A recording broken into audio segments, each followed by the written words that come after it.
This podcast is brought to you by Craft Beer and Brewing Magazine for those that love to make and drink great beer. Learn more online or subscribe at beerandbrewing.com or find us on social media at Craft Beer Brew.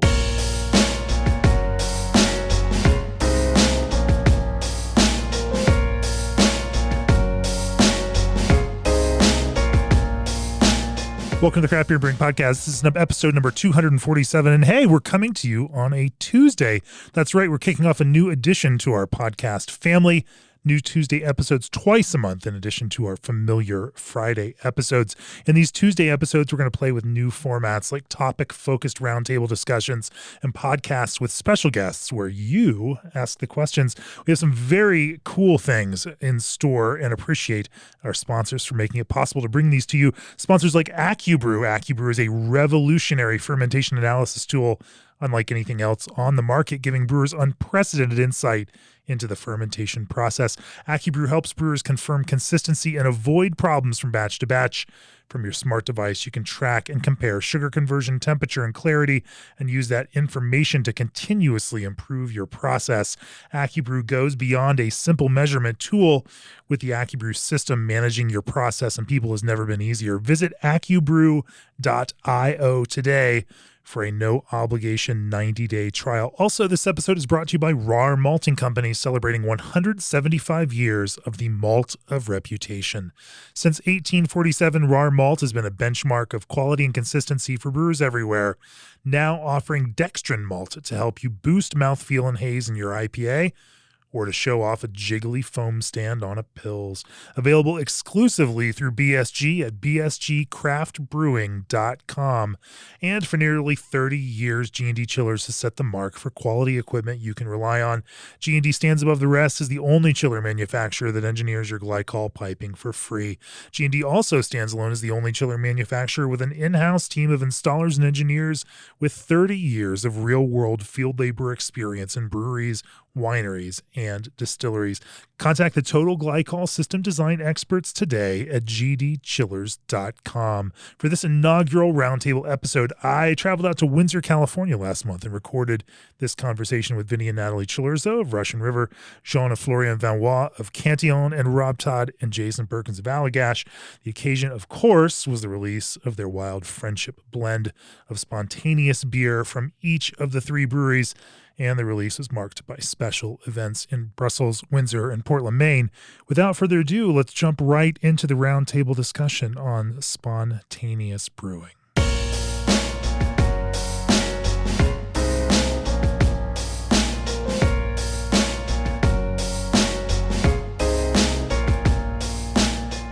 We are sitting at this, recording this podcast in the coolship room at Russian River, and it's a little bit echoey, but we took a poll yesterday at dinner, and I think everyone unanimously agreed that this was the most appropriate place to the podcast. Joining me are Jason, Rob, Jean, Florian, Natalie, and Vinnie, and we'll go through, if you guys could introduce yourselves quickly so people can hear your voice and know who's talking when they're talking. Hello, Jason Perkins from Allagash. Hey, Rob Todd here from Allagash Brewing. Hello, Jean Van Roy from Cantillon Brewery. Hello guys, here is Florian from Cantillon Brewery. Hi everyone, this is Natalie Cilurzo from Russian River. And last but not least, myself, Vinnie from Russian River Brewing Company. All right, we're going to keep track of all of everyone as they're talking through this. We're going to have a conversation, a roundtable discussion about spontaneous brewing, of course, rooted in a lambic and goose tradition, between Allagash and Russian River here in America. They pioneered some spontaneous brewing, and now today, a decade and a half later, at least, spontaneous brewing is quite a thing here in the United States. It's taken hold, and of course there are different views and different approaches to that. We're going to talk about it from a conceptual level on down to some of the more pragmatic and flexible concerns, especially as we do it in different kinds of environments that are not necessarily the Pajottenland. Let's kick off the discussion today talking about the Wild Friendship blend. The reason that everybody is here today in Windsor, California, and this is the morning before when people listen to this, it'll be July. Oh, speaking of that, when people listen to this, this past week we just hit $5 million downloads total on the podcast, and I meant to mention that after episode 241 that folks will have listened to. Of course, this is episode 247, and using the miracle of time and recording, by the time people hear this, that will be long past. But I thought it was a fun milestone. So it's nice to know that the folks are listening out there, and thank you all for downloading and supporting our podcast, this little crazy thing that we do, and allowing us to come and have conversations like this. Let's talk about Wild Friendship Blend. What was the root and the foundation of this, and the conceptual idea behind creating a blend of spontaneously fermented beer from American breweries and Cantillon? So I think we are at the base of this idea. The idea came from the event called Quintessence. So we organized the brewery since '98. Quintessence, it means that visitors are coming in the brewery to do a tour, and in the brewery they can taste a rare beer, exceptional beer from Cantillon, with some appetizers. And in 2012, we decided to make another level for the Quintessence, and we started to work with to invite other breweries. We started in 2012 with 3 Italian breweries, some of them starting to produce spontaneous fermentation. And in 2014, we did the same with our friends here around the table, with Allagash and Russian River. And there, the idea was to make a blend together, because, as you know, spontaneous fermentation beer, the lambic is the base, but to produce all the rest of the production, goose and fruit beer, we have to blend lambic. And the idea was to make a blend, but with other spontaneous fermentation beer coming from other region, here, East Coast and West Coast. And Russian River and Allagash sent at the brewery 2 kegs of, I don't remember about 50 liters, but exactly. Yeah, I don't remember the quantity, maybe a little bit more, but whatever the quantity. In liters, it was about 100 to 150 liters each from each brewery. I blended with Cantillon lambic to produce the first cuvée de l'amitié, so that was the first name in French. And what to do with those 4 or 6 empty kegs? And I proposed to refill it with lambic and to send it back to US to produce another friendship blend, but in US. Building a blend of Cantillon, traditional lambic brewed in Brussels, and blending with American spontaneous beer is a rather large stamp of approval, in a sense, for American spontaneous brewers. There was a question, of course, when you all started spontaneously brewing here in America, whether you could even do it. There are certainly brewers, and maybe some more curmudgeonly lambic brewers who said it could never be done, or that it wouldn't work out very well. But that's quite a move then, Jean, to say this is the thing, and we're going to build a blend out of all of these things. But it was such a blend is not so easy to make, because when you are making blend, you taste the beer before.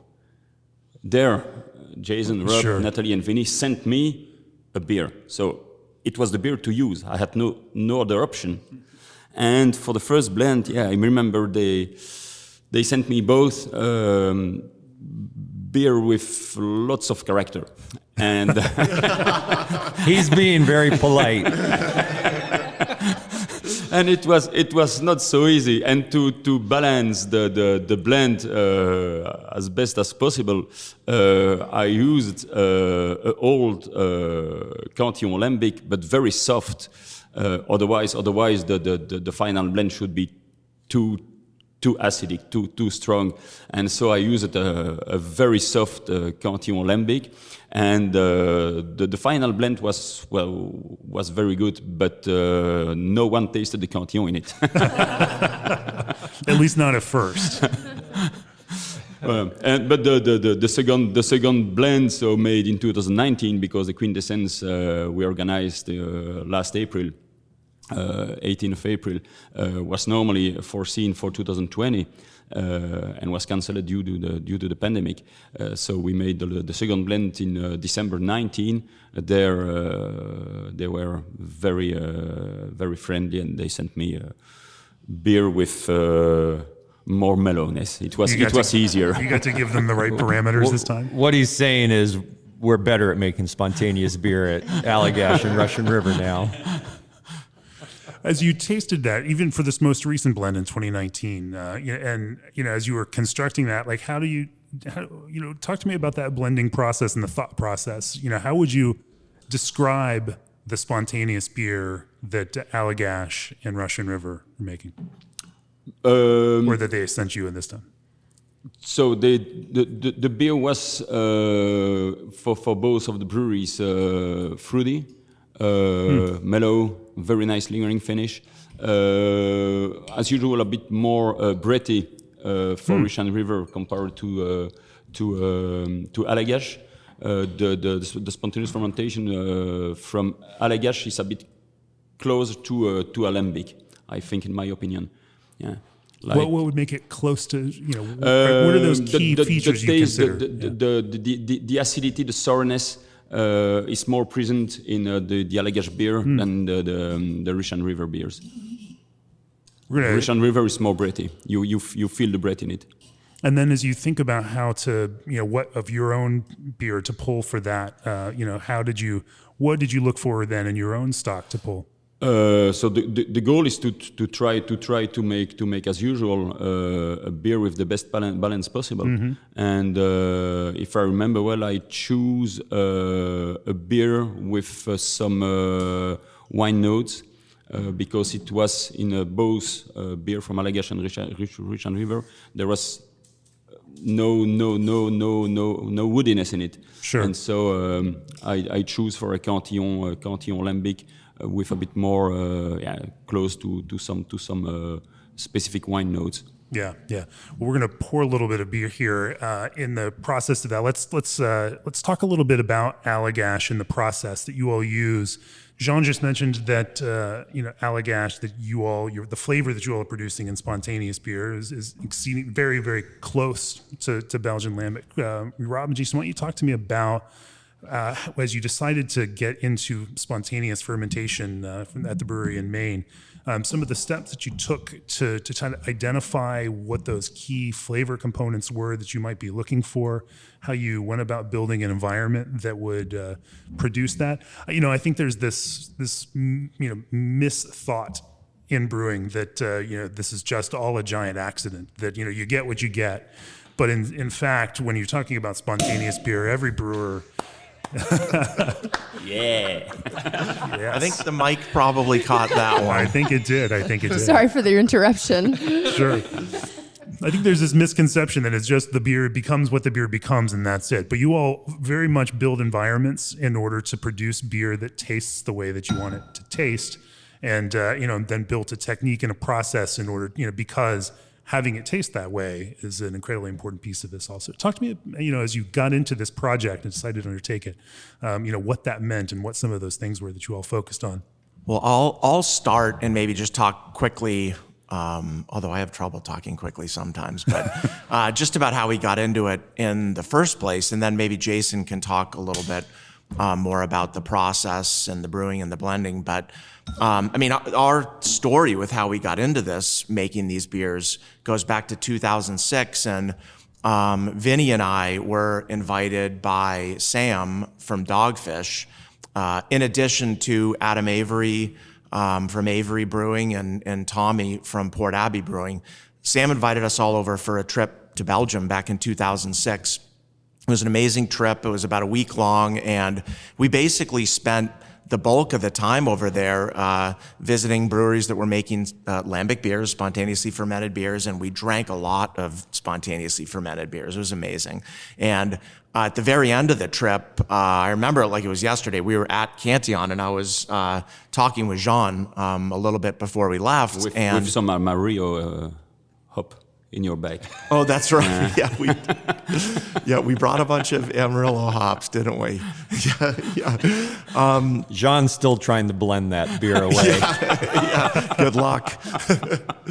But I think I just kind of casually mentioned, like, geez, it's a shame we can't make these beers, because I mean, everything I'd ever read in the 90s and leading up to this trip in 2006 was that these beers could only be brewed in Belgium, in the Seine Valley area. And Jean quickly said, no. He said, you can make spontaneous beers anywhere. They're not going to taste the same if you make them in different locations, but you can make these beers. And I kind of scratched my head, and the thought stuck with me. But I thought about it quite a bit for the next few months. And I would just wondered, can we make these beers? We'd never tried to make them. I was honestly pretty intimidated to make them, to introduce some of these bacteria cultures and wild yeast cultures into our brewery. I mean, something else I was told was avoid all of these cultures at all costs if you're trying to make a monoculture beer. But I remember waking up one day in August and saying, we're going to do this. We'll just make a coolship. We're not going to do any test batches. Hopefully the Belgian brewers will maybe give us a few tips. And I called Jason and said, Jason was enthusiastic about it. So we called a fabricator, had a coolship made. We spoke with Jean. We spoke with Armand. Who else did we chat with? Frank Bone we chatted with. They were all very supportive. And we brewed the first batch in December of 2007. So we've obviously learned a lot since, but it has been an amazing journey. And I'll just add, with the names of these beers, just out of respect to the Belgian brewers, we don't call our beers lambic, and we don't use terms like kriek and framboise. The beers are brewed very much in the tradition of the traditional lambic brewers, but out of respect for the Belgians, we don't use those terms. And there seem among Belgian brewers to be broad differences of opinions around how those words are used. And, you seem to have, Jean, a more flexible opinion of how those terms are used, and other lambic brewers may not be as flexible as you are about how other brewers use those. The problem for me, a lot of breweries in Belgium still continue to use the name lambic or gueuse or kriek or framboise, but they don't produce real one. So I think a spontaneous fermentation beer like Russian River and Allagash are producing deserve more the name lambic than some fake lambic produced in Belgium. So, but that's my opinion. I'm probably a bit alone to think about that, to have this in Belgium. But so Cantillon is fighting to protect the name lambic and gueuse since the 70s, when no one was present to try to save the beer and to preserve this type of production. And now today, because of the success, things change. But the big majority of the production of beers called gueuse, kriek or framboise or lambic produced in Belgium are still industrial product.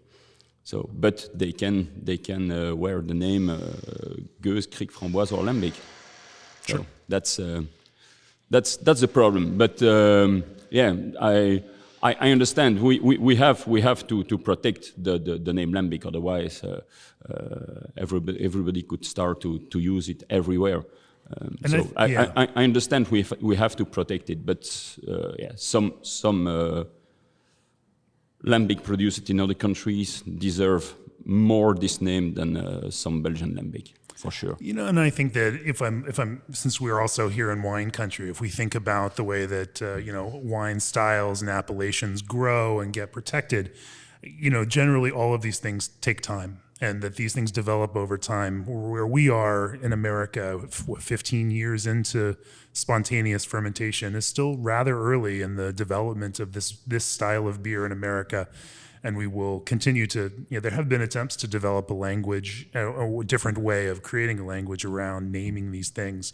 There was certainly a move by Jester King to create an idea of method traditional, with a set of guidelines for what that would require. Again, there's in all of these things, nothing is perfect. And, but I think that we're still in this developmental phase of creating, even an American or even worldwide language for what these beers. I don't know that spontaneous is the... But the most important thing is to produce a great product. And if you produce something great, customers will follow you.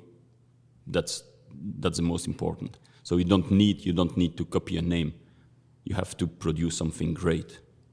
That's it. It's not just meeting the definition, it's making something that's compelling. It's interesting you bring up, wine, and we're in the middle of wine country. Natalie and I have several friends, winemaker friends, that make wine that's all native yeast, and they don't put it on the label. It's just what they do. These wineries aren't natural per se. They're adding sulfites, but they're using all natural yeast. But when they do talk about it, they never say spontaneous. They either say native or natural yeast. Spontaneous as an idea is again different. Here you might you're still trying to control for variables. You use weather to do that. You use temperature, to control certain variables. It's loose, but it's also guided. Why don't we go back and again talk about some of Jason? Maybe you can talk about some of the parameters that Allagash started as you were trying to think about how to take this tradition and employ it here in the United States. What you were going to choose to use and what you had to then adapt to the environment that you're brewing in here in the United States. Yeah, excuse me. Yeah, we, as Rob indicated, at the time, 2007, there wasn't spontaneous fermentation in this way done anywhere outside of Belgium. So it was a little bit of we even called it a project in the early days, just kind of understanding if we could do it. So it really started as, can we follow some of the same procedures, if not many of the same procedures that are used to make lambic in Portland, Maine, and what will happen? That was kind of an inquisitive approach we took. So therefore, going into it with that approach, we followed a lot of the tradition that had been established over many, many years in lambic production. So, 40% unmalted wheat, for example, turbid mash, aged hops, long boil, et cetera. All of those things are really pulled directly from, this historical process that had been used at lambic producers. We never, as Rob indicated, never called it lambic, one, out of respect, as Rob said, but also it's not lambic, right? It's not, it may follow that process, but it's in a different part of the world, and place is such an important part of making these beers. That's a good point. That lambic is a place, and the beers are named after a place. Versus like a wine variety, a grape variety, which is can be planted in other places. Now, yeah. Yeah, and then so following a lot of those same procedures, without getting too deep into the weeds, we certainly can, but we'll keep it top level for now. In a time of year, even we get colder in Maine than Brussels does, for example. So we don't do a full brew season like from say October, November until March, April. We kind of take a break in January and February when things get really cold. But we did looked at simple things like temperature charts for Brussels versus temperature charts for Maine, and you find these times of year, really it's November, December, and March and part of April, where they're very similar temperature kind of curves, if you will. And so they're like, okay, that makes sense. Let's brew in these time frames. And so that's kind of was our scaffold to start with, and we've more or less stuck to some of that. We have tightened our overnight temperature targets over the years. Our range was quite a bit wider initially than it is now, and you have a little bit of superstition built into making these kind of beers because of the length of time it takes to know the effect. So, for example, we had one night where the overnight temperatures got to 50 degrees Fahrenheit. So that's the top end of our old range, and that entire batch got dumped about a year later. So we never go anywhere near that again. And whether or not that was from something else or strictly because of that overnight temperature, we'll never know. But that's the kind of small bit of superstition you have to factor into it. So, but yeah, for the most part, to sum it up, for the most part, we really followed some of the historical kind of processes and recipes of lambic production. Yeah. How about Russian River? You all have a slightly, or had a slightly different approach doing this at the pub early on. Now at the new brewery here in Windsor, in the room that we're sitting in, it's purpose built for spontaneous, coolship cooling. Yeah, I was, Rob mentioned the trip, that great trip that he and I and our friends took, and such an inspiring trip. And maybe a month later, Natalie and I were on our own trip to Belgium, back at Cantillon, hanging out with Jean. And again, he said exactly what Rob said. He told Natalie and I, you can spontaneously ferment anywhere in the world. It's just might be different process, different flavor.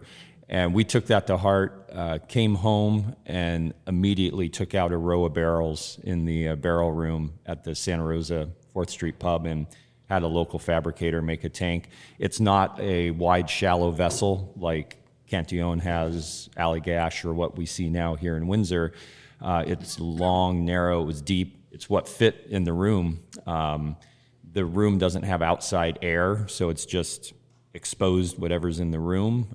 So it really was that idea of hey, this was a first step for us. But it made, almost from the beginning, beautiful, spontaneous beer. We would cool the wort, and still do when we do make beer there. Jean and I were talking about this yesterday. I like that spontaneous beer at 2 years, whereas we've only started using spontaneous beer here from the Windsor Brewery just this year. That's 3 years old now. It just takes longer. It's more Brett forward. The Brettanomyces is way more forward young here, almost undrinkable. Our window is 40 degrees Fahrenheit here in Windsor, but in Santa Rosa, we cool the wort down, and then it sits overnight, and then it goes in the barrel. So hybrid process, but now here in Windsor, quite traditional, but always using a lambic style recipe. I think it's somewhat well known in the beer world. We use the term synambic, so Sonoma and lambic contracted together. But we get really nice acidity. We've learned through temperature that by adjusting our wort temperature, we can soften that acidity that was so forward on the early Wild Friendship beer, that now, as we drink both the Belgian and the U.S. one right now, they're much softer than the original versions. Wort temperature? Yeah, for sure. Wort temperature, either at the pub, at the temperature in which we're cooling it to, or here, not necessarily wort temperature, but ambient air temperature outside. So 40 Fahrenheit is our limit, our top limit that we go to. We don't have to worry about it being too cold here. The coldest it gets is 25 Fahrenheit. So we can do it anytime during the winter. We just got to look ahead and see. I'm curious, though, to do a fall spontaneous fermentation in our coolship here in Windsor, where we're exposed to the outside air through the windows, because we're in the middle of wine country. Even though we are in a pseudo-industrial park, we have wineries all around us. And I'm just curious what we would get. Even though the temperature will be higher, be slightly warmer, we could also compensate by potentially cooling the wort just a little bit, but still using most of the outside air. The first time we would do that, we'd probably just go all in and see what we get. But you think because of the prevalence of wine grapes and the natural yeasts that come along with them, that it might produce a different kind of fermentation? That's my curiosity. Well, that raises another interesting question. As you all were getting into this, you all had made beers with Brettanomyces before that. Did you was there any kind of adding or I should say celebrating these cultures within the areas that you were going to coolship in? Not for us. Like, you mean like doing some... Well, like with Cantillon, when you moved breweries, you take the old beer and christen the room with the old beer to kind of... We moved part of the production, but not the production itself. So it's we bought in 2014 a new building, and only for the storage, so to let the beer age, and to be sure to recreate the same atmosphere.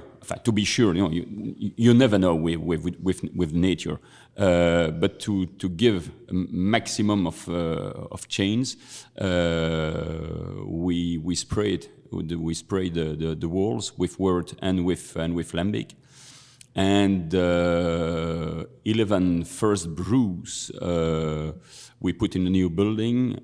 All the barrels were barrels already used in the historical building, so and it worked. So the lambic aging in the new building are as nice as the one coming from the historical building. Yeah. I don't know if it's because we sprayed the walls or not, but that might have just been a waste of good lambic, Jean. Maybe, yeah. Some people were angry, but. We didn't do anything with the walls here. We just went all in with I think you know this, Jamie. All this wood came from Sierra Nevada's Mills River property, and Ken and Brian were nice enough to give us this untreated pine. Yeah, and same for us. We talked about it. We did talk about, because we had read those stories about Cantillon or other places, but for us it was we were starting from scratch, right? We were starting something experiment, like I said earlier, to see if you could do these kind of beers in this environment. So it felt a little bit like, well, that wouldn't really be testing this theory if we went and sprayed a bunch of Cantillon on our walls of the coolship room. So we really want to just see what would happen without it. So, yeah. I'll add one more thing, though. Jason mentioned the superstition aspect. We did christen right before brewing our first batch. We christened our coolship with a bottle of Cantillon. So kind of like when they launch a ship, we broke a bottle over the leg of the coolship. And one of the things we did do, though, is, and I think we did this from batch one, we pump a couple barrels or a barrel or so of wort out into the coolship a few days in advance, just to kind of get the environment going with microbes. And we did that a few times, and I think it did kind of charge things up with the microbes. And I believe we do that each year now. Just get a little bit in the coolship, kind of feed the microbes that are in there. We also used wood from, well, not the same wood, but similar. Our coolship looks similar on the inside because we used pine that was milled from the site that our brewery was built.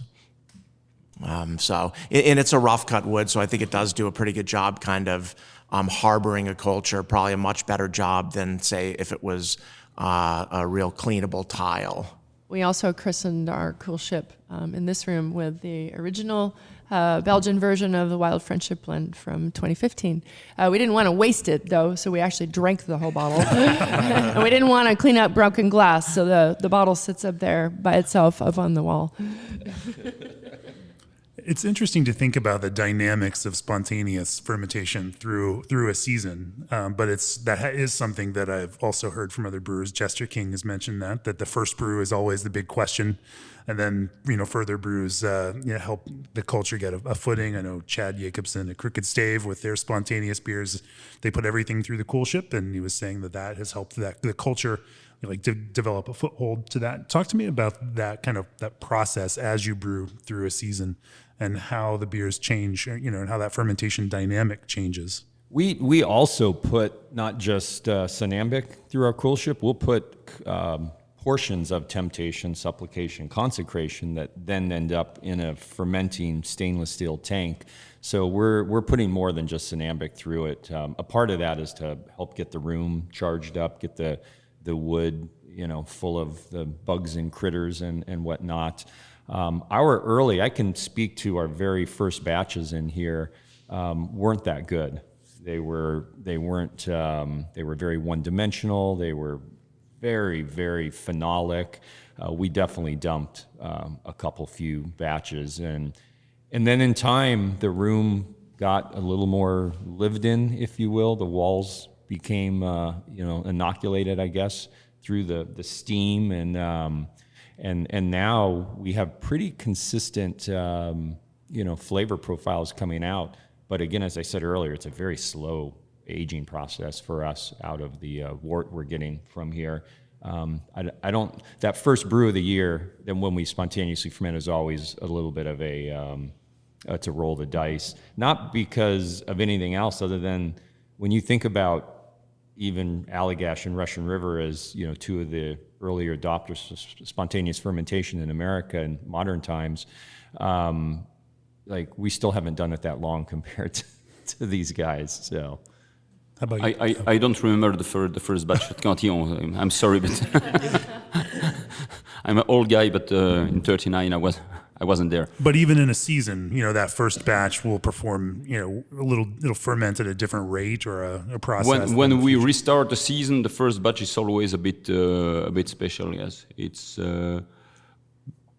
because we restart the brewery, because we have always a bit more risk of defect. You know, the old equipment didn't run during 7 months approximately. And there is always a risk to broken problem with machine, with the boiler. Even if we are always producing a fake brew with water before to restart the season, so it's always a bit more stressful. But for the rest, no. Yeah, and I'm always a bit more stressed also to wait the start of the fermentation. That's and when the first batch start to ferment, okay, the season can start really. With Allagash, you do that twice then, right? You know, since you're not brewing through a continuous season. Yeah, so we start in the fall, and we do see, if we do a series of batches in the fall, we do see increased speed of fermentation, just, you know, strictly from a visual, like watching the barrels start to ferment. The batches that are brewed, you know, batch 3, batch 4, batch 5 of that season do tend to kick off, you know, faster. So that kind of lends kind of evidence to the waking up of the room, if you will, and getting those microbes happy again. We actually aren't brewing all that often in the spring. We still do it on occasion, but the spring in Maine is a little bit volatile, if you will. Like one day it might be, you know, super cold, and then the next day it'll be in the 50s. And with our temperature range now is about, it sounds like it's similar to Russian Rivers, we're top end of 40 Fahrenheit, and we prefer it more in the 25 to 35 Fahrenheit range. And so those nights are harder to come by, honestly, in April and March. So we tend to do most of our brewing in November and December. Sure. From a flavor perspective, one of the things that sets this style of beer apart from, you know, say a broader kind of genre of cultured American wild ale, you know, is that funk flavor component. American brewers can make acid all day long, and do make a lot of very acidic beers, but capturing that element of funk, some of those sulfury notes, you know, some of that really kind of richness that adds that kind of element again that plays against the fruitier flavors in it, gives it this kind of depth and dimension. You know, from your perspective, you know, what produces the most palatable, interesting, you know, and drinkable layer of funkiness in these beers? I think at Russian River, the thing that has improved our Synambic, our spontaneous beer, is that our barrel room here at the Windsor facility has a much tighter climate control. And I think that that temperature in which the beer ferments at has hugely affected how much softer our spontaneous beers are now. And that to me has gone a long ways. At our old facility, you'd open the roll-up door and it would rise in temperature, and it could barely hold a proper temperature. So we're 58 Fahrenheit solid all the time in our barrel room here, and we don't have any fluctuation anymore. So to me, for us, I think that was a huge change. You know, we also temperature control our barrel room a little warmer, 62 Fahrenheit for us, and something that we've been big advocates of for a long time for all of our wild and funky beers in the same space. But, you know, Cantillon is a different approach, and I'm certainly not going to argue with their approach. So, and it'd be interesting to hear you, Jean, speak to the way temperature we have fluctuations. no control temperature at the brewery. So it means it's cold in the winter time and warm, but it depends where are the barrels situated.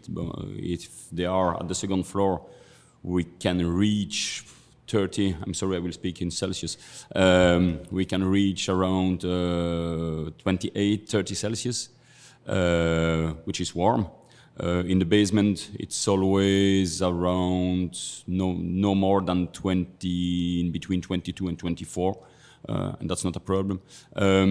I think there are no study about the impact of the fluctuation of temperature for beer and for spontaneous fermentation beer, but there are some studies about natural wine.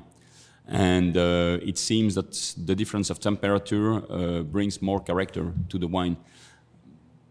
In my opinion, it can also play a role in this way for lambic. And that's why if we can avoid the very high temperature in the brewery, I prefer to continue to work without temperature control. Let's talk a little bit about hops. Hops, I think, may be a unsung, contributor to this overall flavor profile. Talk to me about how you choose and use hops in order to again lay create a foundation for the natural cultures to do work and create flavors within these beers. At Russian River, we don't use any, like what I'll call American IPA hops. So Simcoe, Amarillo, Cascade, that we age out. We just use European cultivars. We use them both whole cone for Sinambic, but for our other wild beers, Temptation, Supplication, whatnot, we will use pellets, aged pellets. But that's really our parameter. We age them ourselves, so we'll either buy them. Most of the time you can get them on, like the yard sale at the hop purveyors, and they're just damn near giving them away. Although it's getting more difficult. So, but I think our average age of our hops right now are like 10 or 12 years old. We have just an abundance of aged hops. And when we were just in Belgium, the day after we were at Cantillon, we were at Dre Fontana, and Werner told me that their average age of hops right now is like 17 years old or something crazy like that.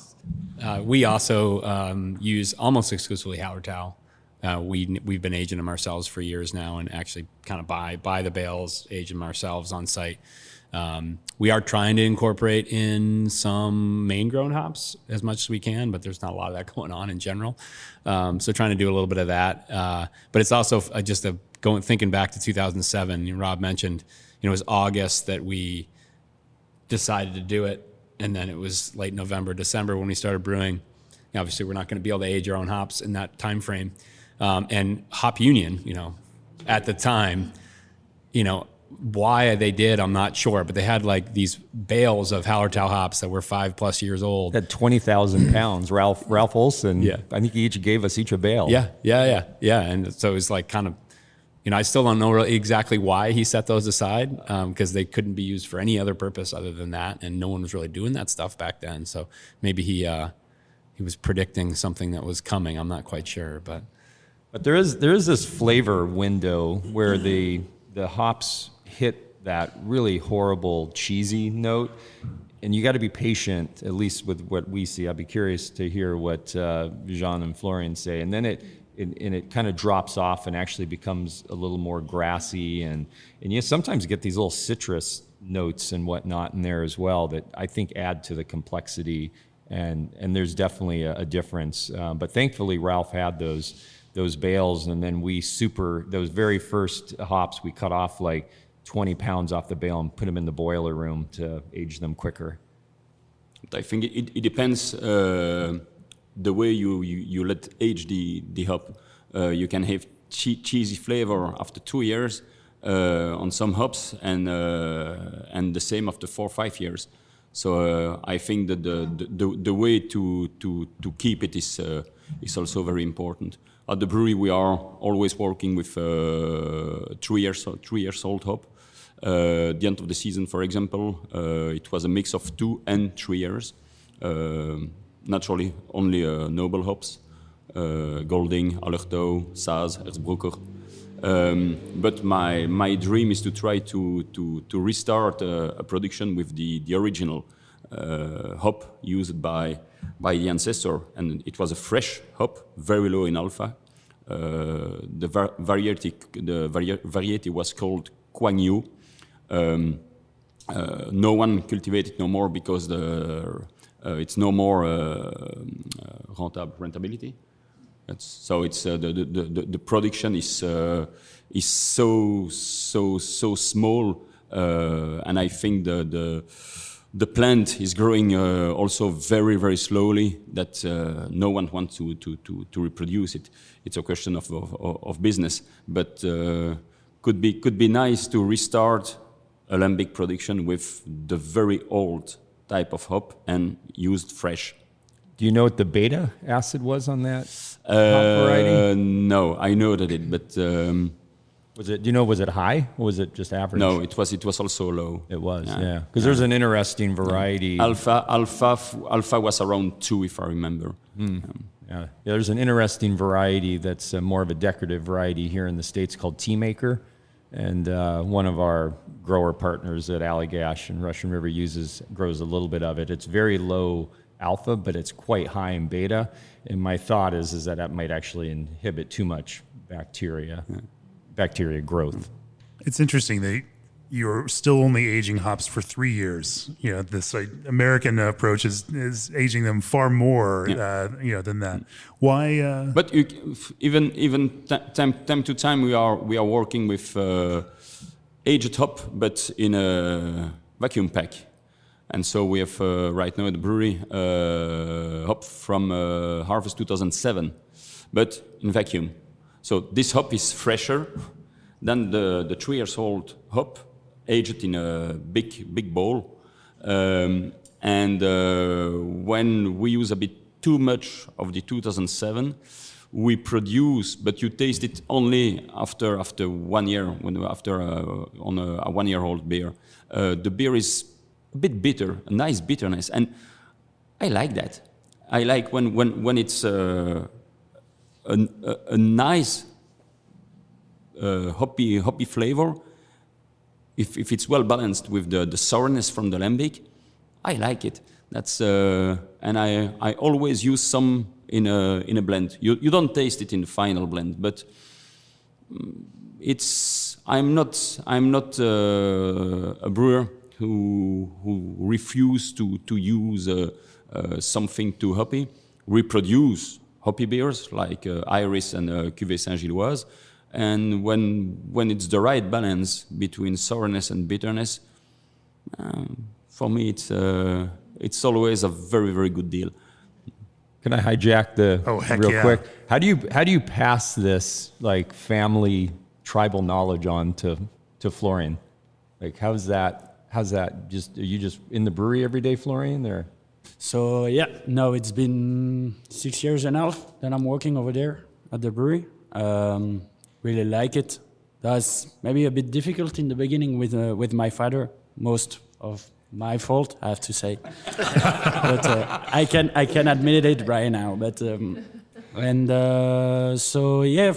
for what all the passing of this knowledge, I'm really based off what my father is doing, but I also have the advices of my grandfather.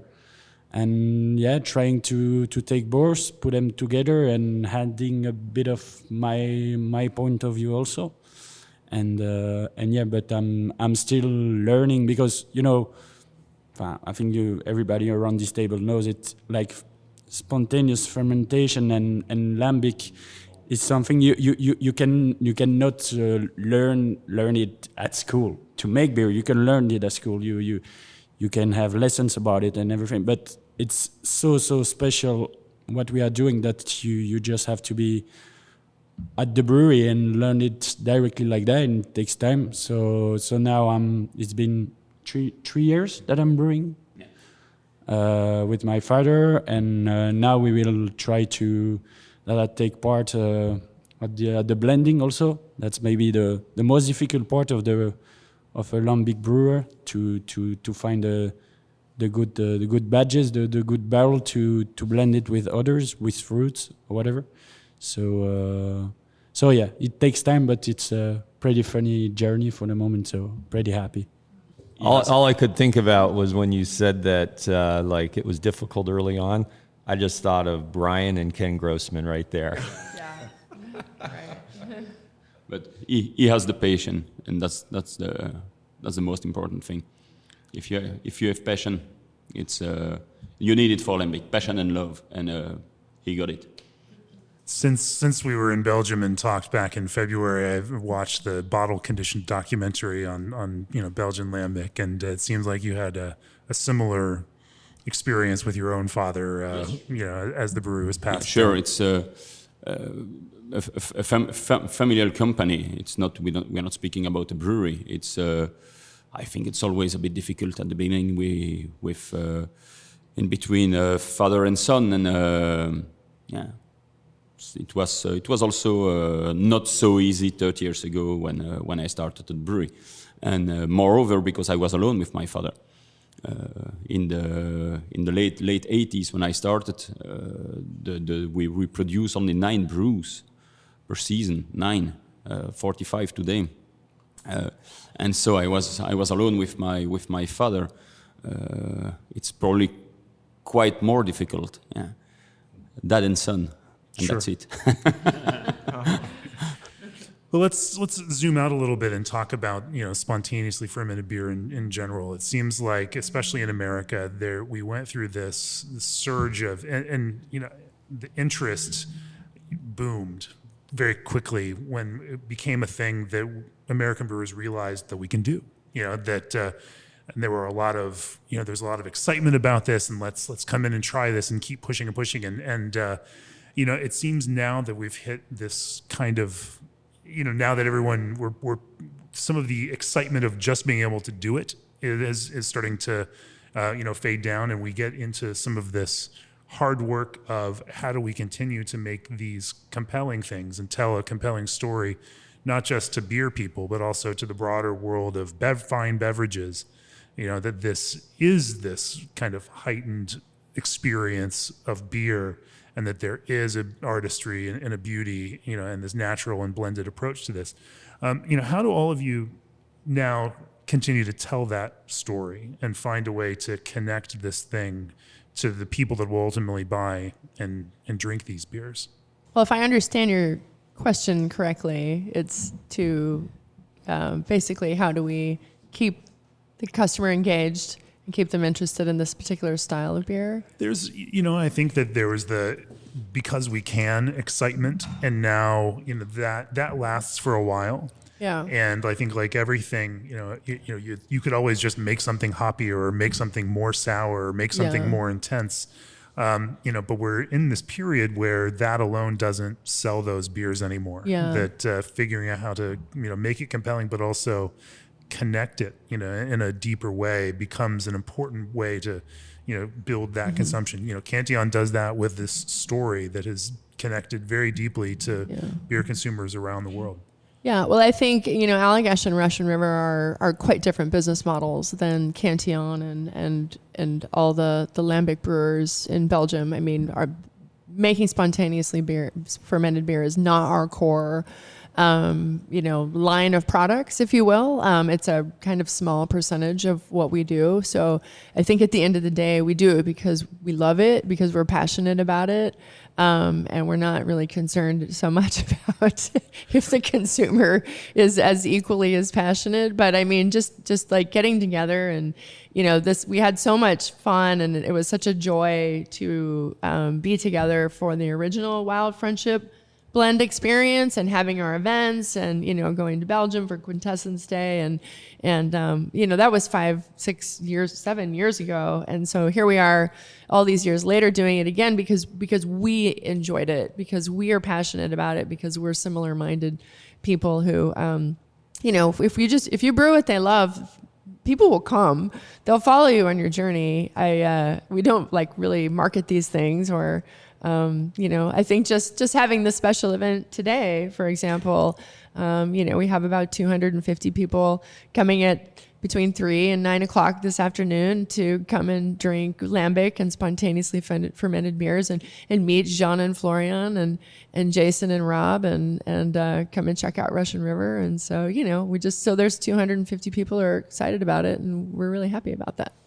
Yeah, I'll build on that a little bit and just say that I think experiencing these beers in the place that they're made is really important. I mean, these are beers that are really complex, take a lot of time, take a lot of love to make, and having the ability to showcase them in the breweries where they're created, I think is a very important part of it. I mean, what they do at Cantillon or the museum is amazing, and you can't visit there and have the same approach and thought to beer ever again after you visit that brewery.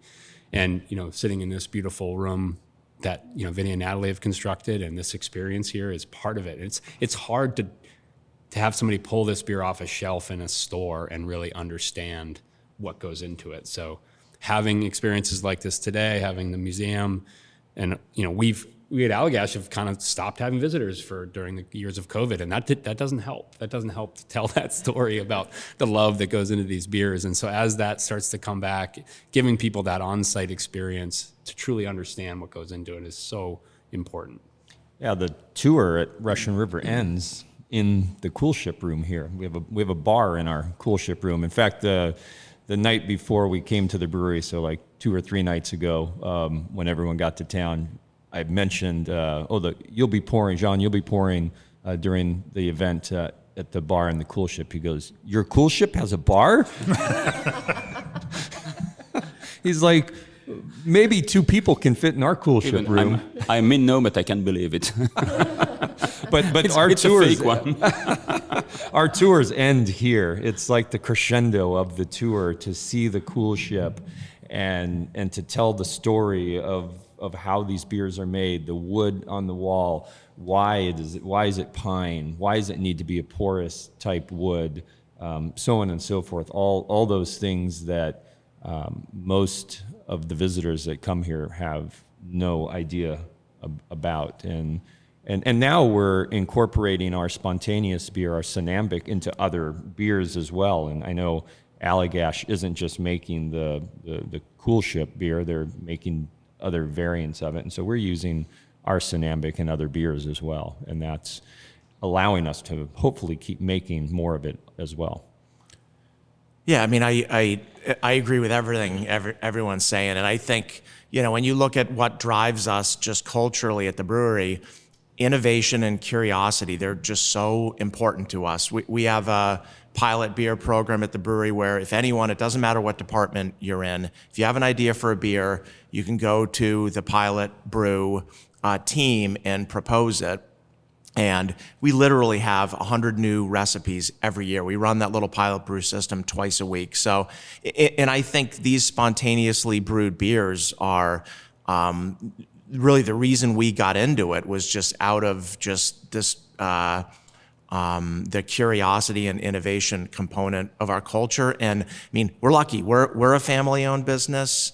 Russian River's a family-owned business. Cantillon, like Natalie said, it's a different model, but also a family-owned business. And we can keep making these beers. Like no one's going to tell me I can't keep making these beers. And one of the really cool things beyond just the beer is that it is delivering these amazing experiences like this blend, this collaboration. I mean, Jason and I, we got to go over to Belgium and pour beer at Cantillon. It's just an amazing experience. I couldn't have imagined back when I started the brewery that I'd be able to actually be pouring beer that we blended with Russian River and Cantillon in Cantillon. So, and today is going to be another amazing experience. And that's one of the huge reasons why we do this and why we'll continue to do it. I'll never forget, I don't know if it was a call or an email. Maybe we were in Belgium. I think Natalie and I were at the brewery, and John goes, "Hey, you interested in blending some of your spontaneous beer with ours and Allagash?" It was like, that was a pretty cool moment. So I will also throw another story, and I'm getting off track of your question, but I remember our very first batch of beatification, which is our blended spontaneous beer. And I was with a friend in Belgium. I took the bottle to Cantillon, and Jean-Pierre, Jean's dad, Florian's grandfather, was still very involved, taking him a bottle for him to taste. It was like taking the Pope holy water. Like, it was a huge moment. It was way too tart and acidic, but Jean-Pierre was very generous with his time and his knowledge and his just kind critiquing words. It wasn't like, this stuff tastes horrible. That's a moment I will never forget, pouring our very first ever spontaneous beer to Jean-Pierre. For the small history, some years ago, my father, it was during a public brew, and an Italian home brewer let my father taste a spontaneous fermentation beer with grapes. And the beer was nice, and my father said to him, it's better than a vigneron. And the guy refused it, because for him it was totally impossible to produce a beer that his beer could be better than the Cantillon one. So he was totally embarrassed.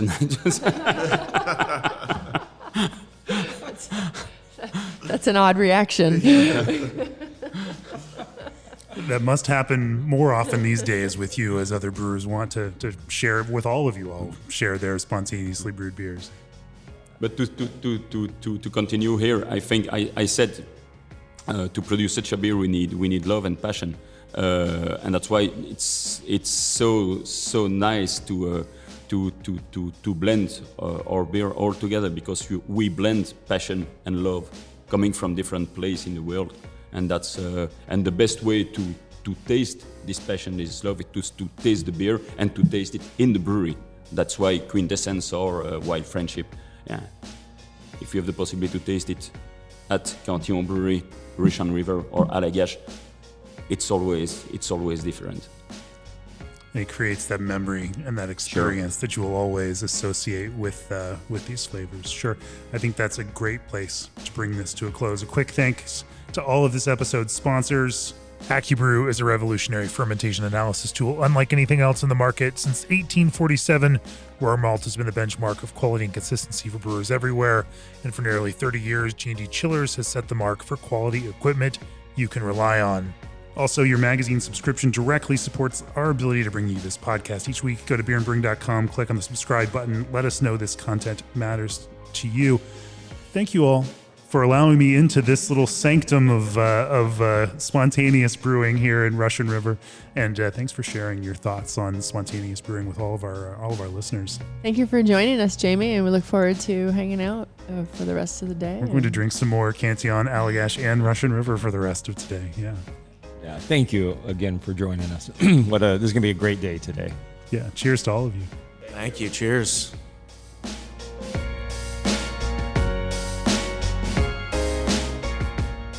This podcast is brought to you by Craft Beer and Brewing Magazine, for those that love to make and drink great beer. Learn more online or subscribe at beerandbrewing.com, or find us on social media at Craft Beer Brew.